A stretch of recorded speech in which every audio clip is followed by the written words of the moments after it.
Hello students, I am Samir Nagar. Today we will discuss NMTC paper 2010 junior level stage first. Question number 1 is the number which when subtracted from the terms of ratio A is to B makes it equals to C is to D. Suppose that number is X, then we can write it as A minus X upon B minus X is equals to C upon D. अगर वो number x है a to be ratio में से मैंने दोनों terms में से x minus किया तो मुझे c रेशियो d मिल गया ना। अब या तो कॉम्पोनेंडो डिविडेंडो लगा सकते हैं, बट ये डायरेक्ट हो जाएगा इजीली। डायरेक्ट हम क्रॉस मल्टीप्लिकेशन करेंगे, हमें मिलेगा a into D minus X into D is equals to c into B minus X into C. X के टर्म्स इधर ले लेंगे और x कॉमन ले लेंगे, हमें मिलेगा x into C minus D will be equals to C B minus A D, or we can write it as x is equals to bc minus ad upon c minus d, which is option B। दोबारा देखें, हमें एक ऐसा number find करना था जिसको a ratio b की दोनों टर्म्स में से अगर सब्सट्रैक्ट करें तो हमें c रेशो d मिल जाए। हमने मान लिया वो नंबर है x, a minus X upon b minus X equal to c by D हो जाएगा। क्रॉस मल्टीप्लीकेशन करेंगे A D minus X D equal to C B minus x of x into C. Further simplify करेंगे, x की terms दोनों इधर ले ली, x common लिया, x into C minus D is equal to C B minus A D, और इसको आगे सॉल्व करेंगे तो हमें मिल जाएगा x is equal to B C minus A D upon C minus D, that is option B. Next question in a kilometer race Ram beats Shyam by 25 metres और 5 seconds, the time taken by Ram to complete the race is. इसका मतलब क्या है कि suppose Ram किसी particular time में kilometer race complete कर लेता है, तो उस पर्टिकुलर टाइम में श्याम सिर्फ 975 किलोमीटर कंप्लीट कर पाता है। क्यों? क्योंकि राम ने श्याम को 25 मीटर से बीट किया। या फिर दूसरा कि श्याम को वो रेस कंप्लीट करने में जितना टाइम लगता है वो राम के टाइम से 5 सेकंड ज्यादा है, क्योंकि राम श्याम को 5 सेकंड से बीट करता है। तो इसे हम इस तरह से लिख सकते हैं, सपोज राम t सेकंड्स में अपनी रेस कंप्लीट कर लेता है। सॉल्यूशन नंबर 2, मतलब राम पूरे 1000 किलोमीटर्स t सेकंड में कंप्लीट करता है, उसके करस्पॉन्डिंग श्याम t सेकंड्स में सिर्फ 975 किलोमीटर्स कंप्लीट कर पाता है।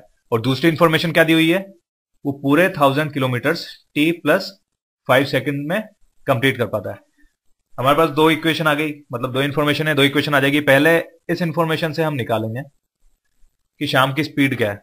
975 किलोमीटर 3 सेकंड्स में कंप्लीट करता है, तो शाम की स्पीड हो जाएगी, 975 मीटर्स टी सेकंड्स में कंप्लीट करता है, तो शाम की स्पीड हो जाएगी 975 अपॉन टी मीटर पर सेकंड्स। अब इस स्पीड को इस डिस्टेंस टी प्लस 5 टाइम से मल्टीप्लाई करेंगे तो हमारे पास डिस्टेंस आ जाएगा 1000। क्यों? क्योंकि शाम 1000 मीटर्स टी प्लस 5 सेकंड्स में कंप्लीट कर सकता है। तो मैं यहां पे लिख सकता हूं speed into time, that is t plus 5 seconds will be equals to distance, that is 1000 meters। ये है हमारी speed 975 into T upon T into time t plus 5 जो उसे पूरी रेस कंप्लीट करने में लगा is equals to 1000 meters length of the race.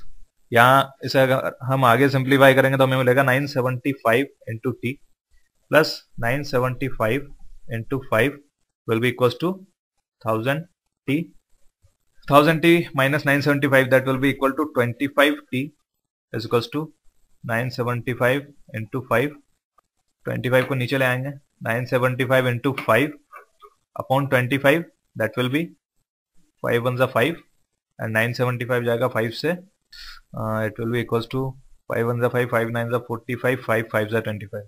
therefore t will be equals to 195 seconds, or we can say t is equals to 6 3 18, that is 3 minutes and remaining 15 seconds। ये लगेगा राम को time पूरी race complete करने में। दोबारा देखें एक बार, question था हमारे पास, in kilometre race Ram beats Shyam by 25 metres और 5 seconds, the time taken by Ram to complete the race is. हमने मान लिया कि t सेकंड्स में राम अपनी पूरी रेस कंप्लीट कर लेता है, तो t सेकंड्स में श्याम सिर्फ 975 किलोमीटर्स कंप्लीट कर पाएगा, और वो पूरी रेस कितने सेकंड्स में कंप्लीट करेगा, t प्लस 5 सेकंड्स, क्योंकि राम उसे 5 सेकंड से बीट करता है। Therefore we can write speed of Shyam is 975 upon T, distance travel upon time. इस स्पीड को जब t प्लस 5 टाइम से मल्टीप्लाई करेंगे तो हमें मिल जाएगा रेस का total distance, that is 1000 meters. तो 975 t plus 975 into 5 equals to 1000 t। इसको सॉल्व करने पे हमें मिल जाएगा t equals to 3 minute 15 seconds. Okay, next question number 3। Through D, the midpoint of the side BC of a triangle ABC, a straight line is drawn to meet AC at E and AB produced at F, so that A is equals to AF, then the ratio BF ratio CE is। इसका अगर हम diagram बनाएंगे तो कुछ इस तरह का दिखेगा। ABC एक ट्राइंगल है, D BC साइड का मिड पॉइंट है। D से हमने एक लाइन ड्रॉ करी जो AC को E पॉइंट पे मीट करती है और AB प्रोड्यूस को F पॉइंट पे मीट करती है। ना हमें रेशियो निकालना है BF रेशियो CE। हमें दिया हुआ है AF और AE, ये दोनों साइड्स इक्वल है। सॉरी, हम एक कंस्ट्रक्शन करेंगे इसमें। B से AC लाइन के पैरेलल एक लाइन ड्रॉ करेंगे जो FD को G पे मीट करती है। This line is parallel to this line. Now clearly triangle BDG और CDE कॉन्ग्रुएंट हो जाएंगे। कैसे? एंगल D और एंगल D ये दोनों वर्टिकली अपोजिट हो जाएंगे। This angle B and this angle C will be equal. क्यों? क्योंकि ये दोनों पैरेलल लाइन से अल्टरनेट इंटीरियर एंगल, और साइड BD DC इक्वल दी हुई है क्योंकि D इसका मिड पॉइंट है। तो हम यहां से लिख सकते हैं triangle BDG will be congruent to triangle CDE, क्योंकि C एंगल B के इक्वल है बाय ASA क्राइटेरियन। अब बाय CPCT हम कह सकते हैं उसके जो कॉरेस्पॉन्डिंग पार्ट्स होंगे, जैसे BG equal to EC, BD DC equal है ही सही, और GD और DE भी इक्वल हो जाएगा। हमारे काम का है BG इक्वल टू CE। ये एक रिलेशन हम यहां से निकाल सकते हैं। नेक्स्ट, अगर हम देखें ट्राइंगल AFE में साइड AF पे एक पॉइंट है B, उससे पैरेलल हमने इसकी साइड के AE साइड के पैरेलल एक लाइन ड्रॉ करी जो FE साइड को G पे मीट करती है। तो यहां हम BPT से कह सकते हैं BF upon AF will be equals to BG upon AE। ये साइड और ये साइड का रेशियो BF और AE के इक्वल हो जाएगा। अब हमें दिया हुआ है कि AF equals to AE, that means ये दोनों तो हो जाएंगे कैंसिल। हमारे पास रिलेशन क्या निकल के आ जाएगा? BF equals to BG।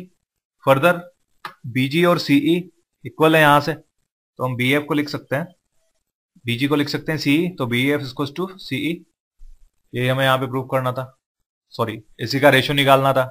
BF upon CE will be equals to 1। तो यहाँ से BF रेशियो CE हो जाएगा हमारा 1 के equal, that is none of these. दोबारा देखते हैं, हमें क्वेश्चन दिया हुआ है through D the mid point of the side BC of a triangle ABC, a straight line is drawn to meet AC at E and AB produced at F, so that AE is equals to AF, then the ratio BF ratio C is।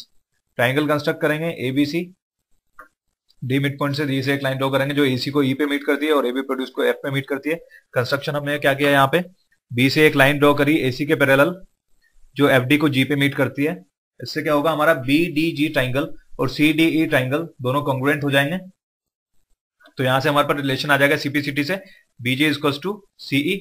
Next, या तो हम कह सकते हैं BPT से BF upon AF is equals to BG upon AE, और कह सकते हैं कि ट्राइंगल BGF और AEF दोनों सिमिलर होंगे। तो दूसरा रिलेशन जो हमारे पास यहां से आएगा वो है BF upon AF is equals to BG upon AE।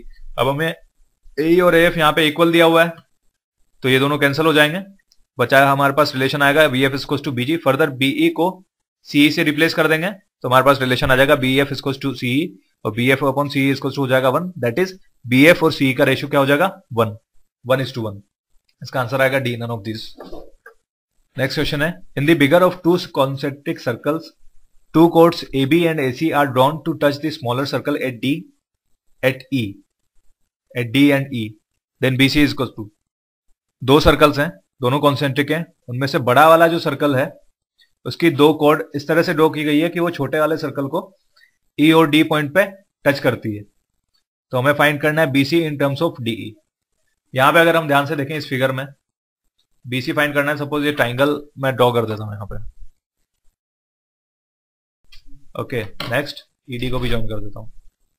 अब आप ध्यान से देखें, ये जो लाइन है OE, ये सेंटर से AC पे हमने परपेंडिकुलर ड्रॉ किया है। क्यों परपेंडिकुलर होगा?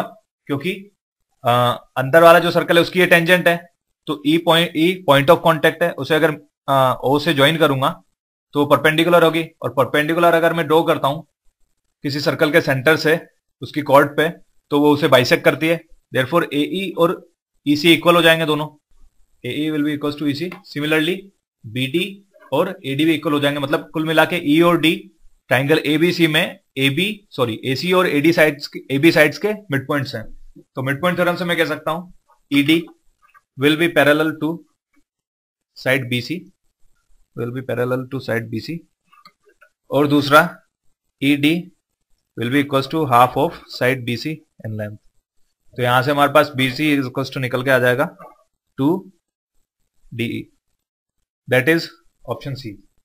दोबारा देखते हैं, हमें क्वेश्चन दिया हुआ है, in the bigger of the two concentric circles two कोड AB and AC are drawn to touch the smaller circle at D and E, then BC is equal to. इस तरह से कुछ इसका डायग्राम हो जाएगा। बाहर एक सर्कल है, अंदर एक सर्कल है, दोनों कॉन्सेंट्रिक है। बाहर वाले सर्कल की दो कॉर्ड्स ड्रॉ करी AC और AB, जो कि अंदर वाले सर्कल को, छोटे सर्कल को E और D पॉइंट्स पर टच करती है। मतलब AC कॉर्ड छोटे वाले सर्कल के लिए टेंजेंट हो जाएगी, जिसका कॉन्टेक्ट पॉइंट हो जाएगा E। O को E से ज्वाइन करेंगे तो वो परपेंडिकुलर होगा, क्योंकि कॉन्टेक्ट पॉइंट को जब हम ड्रॉ करते हैं, कॉन्टेक्ट पॉइंट को जब हम सेंटर से ड्रॉ करते हैं किसी सर्कल में, तो वो टेंजेंट पे परपेंडिकुलर लाइन हो जाती है। और अगर किसी सर्कल में सेंटर से परपेंडिकुलर ड्रॉ करते हैं किसी कॉर्ड पे, तो वो उसे बाइसेक्ट करती है। Therefore AE will be equals to EC. Similarly AD will be equals to DB.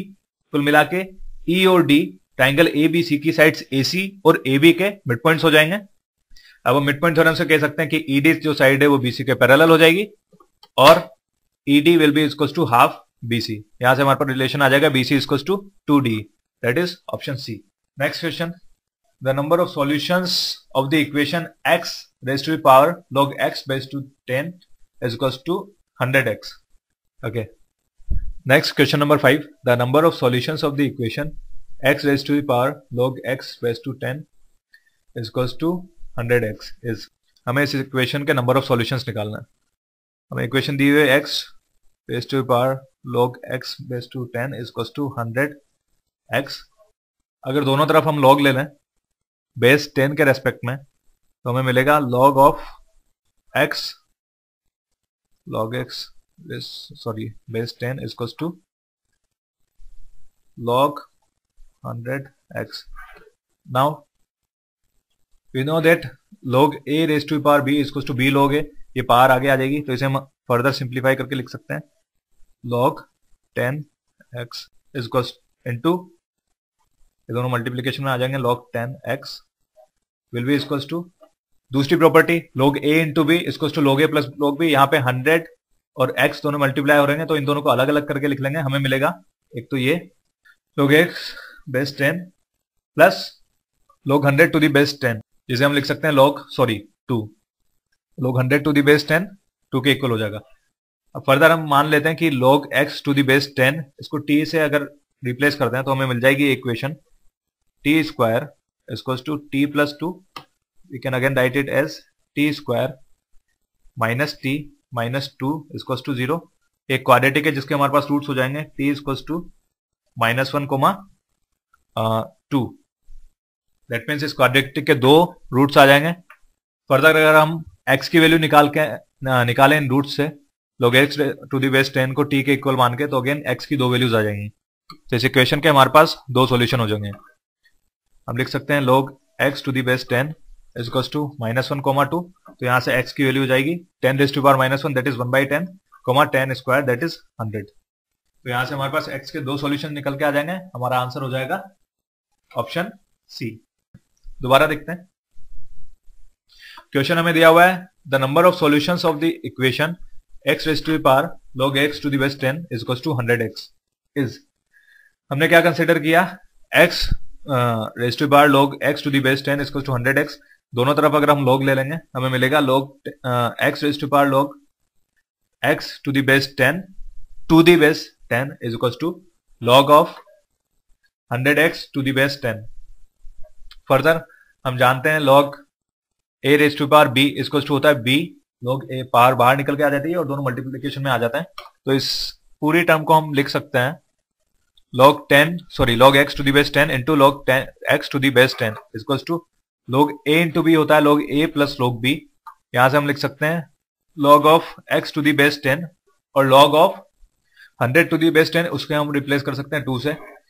इस इक्वेशन में अगर हम log x to the base 10 को t कंसिडर कर लें तो हमें मिल जाएगी equation t square equals to t plus 2, further t square minus t minus 2 equals to 0। इसके रूट्स निकल के आएंगे -1, 2।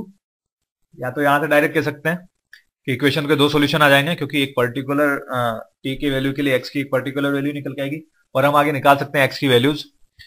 log x to the base 10 equals to -1, 2। यहां से हमारे पास x की वैल्यूज निकल के आ जाएंगी 1/10, 100। Next question,